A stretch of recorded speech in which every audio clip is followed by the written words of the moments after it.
Senator Duckworth, thank you very much for joining us at the virtual table. I want to jump right in and ask what the status is right now of the Build Back Better legislation. As we speak, the House might begin debate on the big 1.75 trillion social spending plan. Its fate seems uncertain in the Senate because of concerns of Senators Joe Manchin of West Virginia and Senator Kyrsten Sinema of Arizona. What is your prognosis? I think we're going to move it. Right now, we're just finalizing the final details, talking with both Senators Manchin and Sinema, but there's broad consensus across the Democratic caucus. And really, you know, we aired out a lot of our differences before we went home for the homework period last week. And now I think we're just finalizing things. What we're doing right now is passing the defense budget, and that's giving us time to iron out some of the details. So I'm actually very optimistic that we're going to very soon get help out to families all across, not just Illinois, but the country. So what do you see are the sticking points in this final round? Oh, wait, let me back up. The House version that will be sent to you may not be what the Senate takes up, right? How will you approach it? Will you just, in a sense, do your own thing when it gets to you? Well, I don't know what the leadership is going to do. It just depends on what their final version comes out at and how far it is from what we have negotiated here in the Senate. It's likely that we would do our own thing, but then we would have, you know, to send our version over to the House. But if we can take the House version and adjust it a little bit and, you know, vote on the House version and then reconcile it, that would probably be the way to go forward and the fastest way. But I'm not quite sure where negotiations is right now. As I said, we're just finalizing some of the details, you know, some of the drug pricing issues, for example, you know, which drugs, how long, what time period, that sort of thing. Well, how do you deal with one of the big things going on right now is boosting the electric vehicle industry. We had that in the infrastructure bill, which we'll get to. I know Laura has questions. We'll question you about that. Joe Manchin seems opposed to some of the electric vehicle provisions. He has differences of opinion on climate than Sinema. And most central, if you could address, he seems to have questions about 4 weeks of paid leave for childcare. What do you think is going to happen on that in the Senate? Well, I think an all of the above approach when it comes to green energy is the way to go. People don't realize how big an energy state Illinois is. We have more nuclear reactors than any other state. We have more coal miners actually than West Virginia does, active coal miners. And retired coal miners as well. We have biofuels. We created 100,000 new jobs in wind power. What I said to Joe Manchin, and you know, he likes where I'm coming from, is we should be agnostic on how we get to energy to carbon neutral. Let's set the carbon neutral date, and then if we're going to help electric vehicles, we should also be helping carbon capture and sequestration. We should also be helping nuclear. We should also be helping wind and solar. And so let's make sure that we provide the same level of aid to each of those industries and just hold firm to that carbon neutral date and then let the marketplace move us there. You know, other nations are going to be using coal for the long run. I'd rather Illinois develop and sell them the clean coal or the carbon capture sequestration technology than for that to develop somewhere else. And so those are the conversations I have with Joe. I think we can move forward on it. There's real good news for Illinois in the bill, especially with Rivian, in that we have negotiated the cost of a vehicle that you're going to be getting a tax credit for, and it's going to go up to $85,000 for a truck. And that will cover the trucks that Rivian will be producing, which is very exciting for the folks in Bloomington Normal. Right, and just so folks do know, that would be the largest EV truck producer in the state right now, though others may be on board. Say, could you take us behind the scenes? What is it like to try and talk to Kyrsten Sinema? People see a lot of Joe Manchin. Have you been talking to her about provisions in this Build Back Better bill? And how do you talk to her, approach her? Let us be your fly on the wall. Well, you know, she and I were freshmen together, so we have actually a very good relationship. You know, she and I have known each other now since 2012, well before 2012, when we were on the campaign trail together, when we first ran for the House respectively. And we both represented very moderate conservative House districts. 80% of my territory was Henry Heights. She represented a very moderate district in Arizona.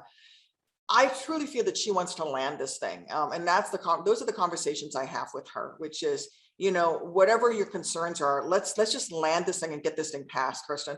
Not getting it passed is the solution we don't want. So, and she's committed. She said, Tammy, no one wants to land this bill more than I do. And so those are the conversations I have with her. I don't get into the nitty gritty of specific, is it going to be 6 years on drugs, or is it going to be 7 years? But what I tell her is you have to commit to actually getting this thing passed. And she's made that commitment. And what do you think? What do you think, Senator, is the sticking point for her? I mean, without getting into the nitty gritty, what is she so reluctant about, and what will it take to get her there? Well, she said the overall cost, but the two things that have come up repeatedly that she's brought up are, one, she did not want to reverse the Trump tax cuts. She said she didn't want to do anything with taxes that was tied to rates. So that's when we came up with the billionaires fair tax.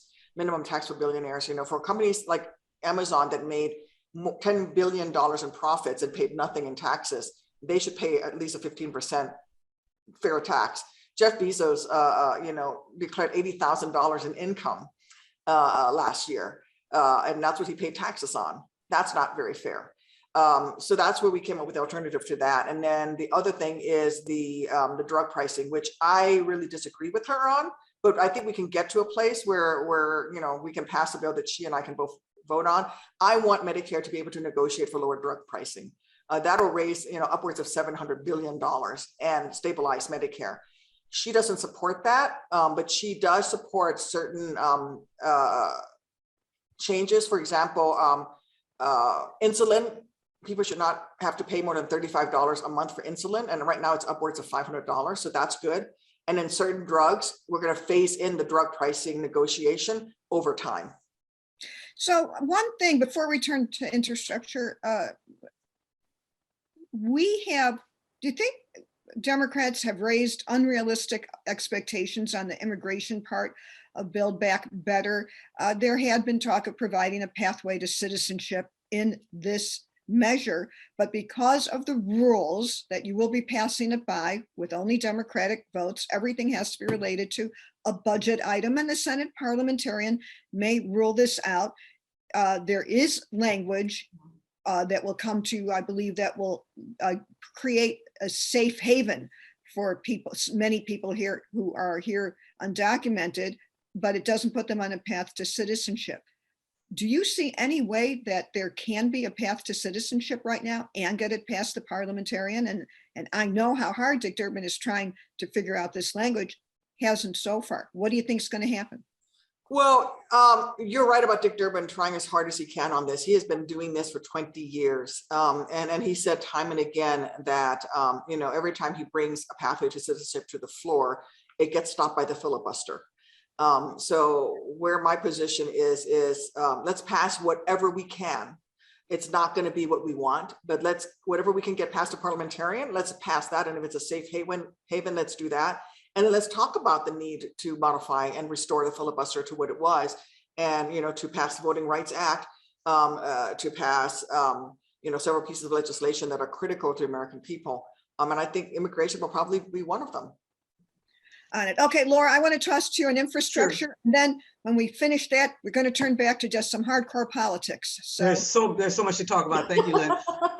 Now I'm nervous. No, that's the good part. That's the good part. For re-election. And but anyway, we're going to go back to infrastructure, Laura. And of course, that is a bill that has passed and has been signed into law and is going to happen for sure. Massive infrastructure bill, which includes significant funding for Illinois, particularly around public transportation to help the CTA, RTA, Metra, PACE. And you've been very instrumental and very much an advocate for that funding. So tell us the landscape of what that's going to look like in terms of what will come to Illinois, how that will be divided up, and how the decisions are going to get made on where that money and how that money gets spent. Oh, well, what's going to be great about this? Well, there are two things that I worked on significantly in this bill that I was the lead for all the Democrats on. One was the wastewater and drinking water infrastructure piece. Illinois has exponentially more lead pipes than any other state in the nation. We have 23% of the total lead pipes in the nation are in Illinois, and most of it is in Cook County because that was building code into the 1980s. Yeah. We were like the last municipality, the last county that actually kept lead pipes as a requirement in our building code all the way into the 80s. And so that money you're going to see come out right away across the country, but especially in the Chicagoland area, because what we did was we used the state water revolving grant fund. It's basically a fund that already exists, but never has enough money in it for all of the projects, water projects that apply for money across the country. It's like you have a bank account and they only have $5 in it, but you have $500 in need. Well, we just put in a whole bunch of money into that fund, and now we're going to be able to move a lot of these projects. And so I saw Mayor Lightfoot this week, and she's very excited to get some of the infrastructure projects specifically related to lead moving. The governor said the same thing. We were all, three of us, at the bill signing ceremony. The other thing that I worked on, as you mentioned, is the ASAP, the All Stations Accessibility Program.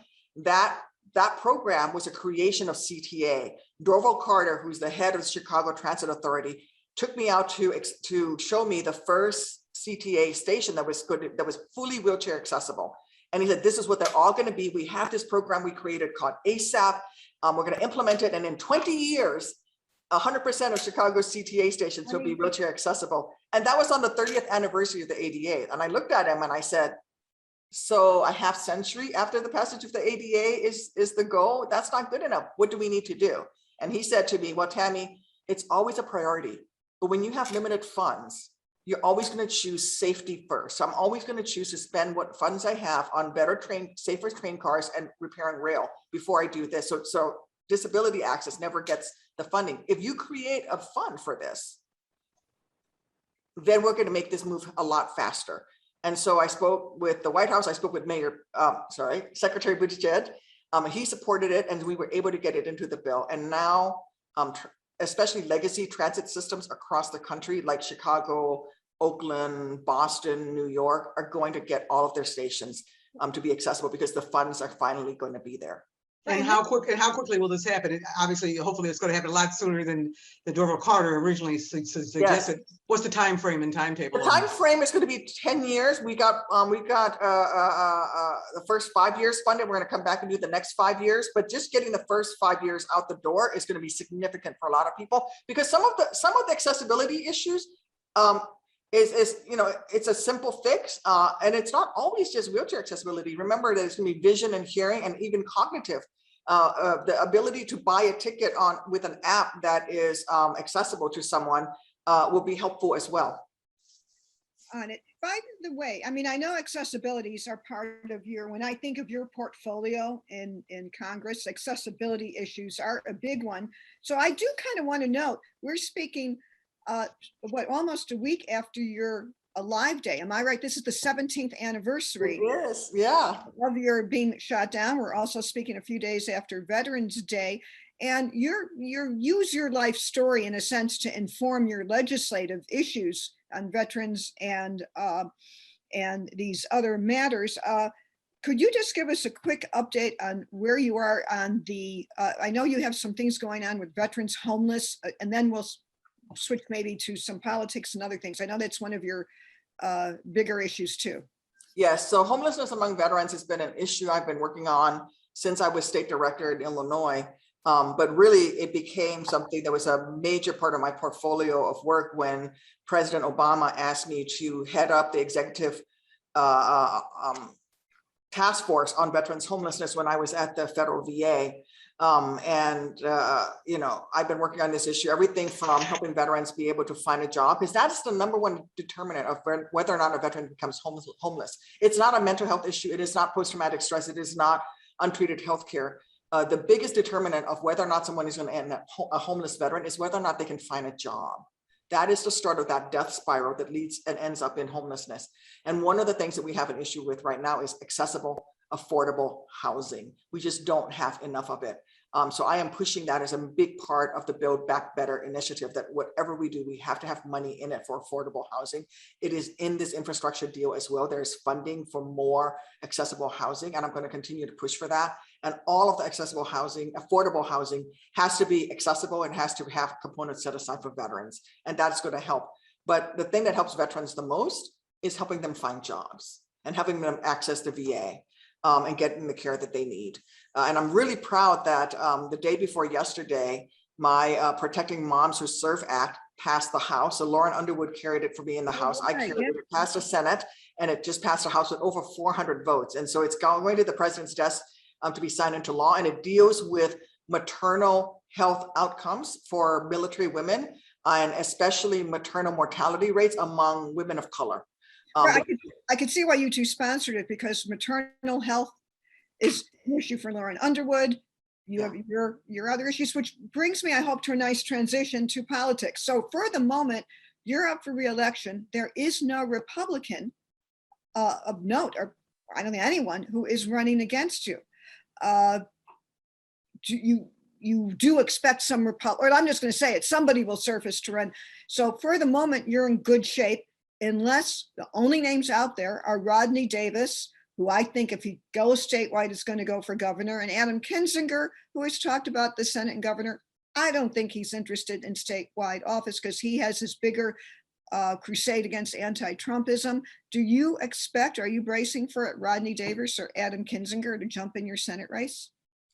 You know, it doesn't really matter who my opponent is for me. It's about me making sure that I'm ready. You know, when you're getting ready to do a marathon, you got to get yourself in shape first. And that's where I'm just focused on serving the people of Illinois, delivering for my constituents across the state.